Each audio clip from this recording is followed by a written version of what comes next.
popping in. No worries. Thought it'd be good for us to have a catch up about the world of mortgages and a man in the know. Yeah. How have you seen things since the turn of Christmas, New Year? Yeah, it's been a really good start to the year actually.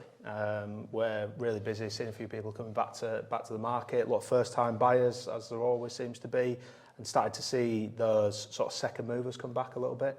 I think when rates had sort of peaked last year, 5-6%, so a lot of people who, if they could, just were sitting tight. You know, maybe wanted to move, but were looking at the cost and had sort of thought against it. We're starting to see those people come back now. Do you think the affordability is working back in the favour of the buyers and those looking to remortgage? Yeah, I mean, it's a lot better than it was. I mean, there's no two ways about it. If you're coming off an interest rate beginning with a 1, you're going to get a shock and it's not going to be nice. But thankfully, most of the people we're seeing, you know, they've had pay rises, they maybe changed jobs. So I think financially people are maybe in a stronger position than they were a couple of years ago, and that's kind of masking, you know, the rise in interest rates. So if you're a first-time buyer right now, 10% deposit, Yeah. it's pretty standard, I guess. Where are you likely to be? What should you expect? Yeah, you're probably going to be in that, as it stands right now, around about the 5% mark, maybe a little bit more, depending on what province you go for. And are you seeing, as you have done historically before, if you know the deposit gets to 20, 25%, Yeah. 30%, Yeah. are you seeing much It's going to make rates? an impact. It's going to have an impact without a doubt. Yeah, you're in the 4s then. It is going to make a difference. But I think for first-time buyers, and I've said this to you in the past, that first-time buyers are probably the least rate-sensitive type of buyer there is, because they haven't got anything to compare it to. No.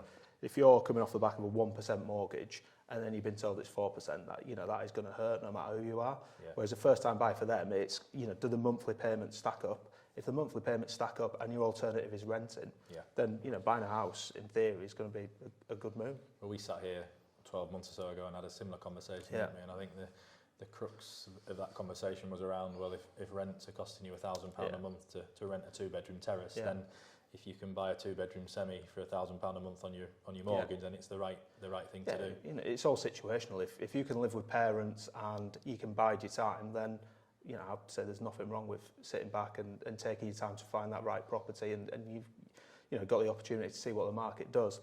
If you're in rented and your tenancy is coming to an end, and it's, do I sign another tenancy or get a mortgage? I think it's a bit of a different consideration, isn't it? I think we've certainly seen house prices leveling. Yeah. There's not the ferocious hikes that we've seen in bygone years. Yeah. But the rents definitely continuing to rise. I know that our rental team are seeing multiples of interest on single properties. So, and talking about rentals, buy-to-lets, have we had any pressure taken off landlords yet? Yeah, a little bit. So some of the stress rates in the background have come down a little bit. Some lenders have sort of innovated with increasing product fees to keep rates down, keep monthly payments down.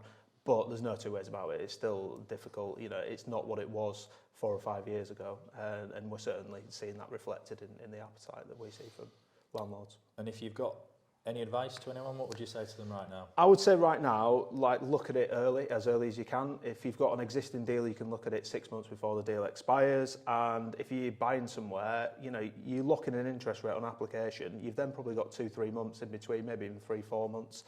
If interest rates fall, you can cancel what you've done and replace it. If interest rates go up, then you don't need to worry because you've already secured something. And I think that's really good advice. I think that's what people don't quite appreciate. You can lock onto a product, but can also come off it really easily if you find something better. Absolutely, yeah. Brilliant. Thanks a lot, John. All right, no worries.